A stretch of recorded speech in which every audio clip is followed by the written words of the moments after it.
আমাদের দেশেও দেখবেন যখন করোনা আসে বাপের লাশ ছেলেরা ফালায়া দিয়ে আসে, 3 দিন পর মৌলবীরে ফোন দেয়, হুজুর অমুক জায়গায় আমার আব্বার লাশ পড়িয়া রইছে, আমরা মরতে পারতাম না, আপনারা তো আমনে করে খাওয়ায়া আর হাদিয়া দিয়াই দিন যায়, আপনারা মরলে মরেন, বাপের লাশটারে নিয়ে তাড়াতাড়ি দাফন দেন। আলেমরা কিন্তু তখন কেউ 20টা কেউ 30টা এক একজন আলেম ওই করোনা যুক্ত লাশকে দাফন দিয়েছেন।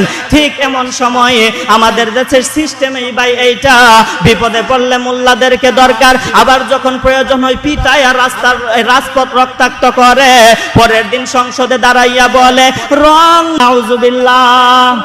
এইরকম কইছে না, প্রধানমন্ত্রী পর্যন্ত কইছে আমরা নাকি রং মাইকা রোডের মধ্যে শুয়ে আছিলাম 13 সালে শাপলা চত্বরে। এই একটা কথা মনে রাখবেন, যারা আল্লাহর নবীকে গালি দেয়, যারা আলেমদেরকে গালি দেয়, তারা সময়তে এইভাবে লাঞ্ছিত অবস্থায় মরে।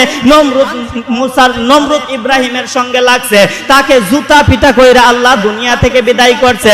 ফেরাউন মুসার সঙ্গে লাগছে, সে নীল নদের মধ্যে ইঁদুরের মতো পানি খাইতে খাইতে মরছে। এইভাবে আবু লাহাব প্লেগ রোগে মরছে। আল্লাহ জালেমদেরকে এভাবেই ধ্বংস করে।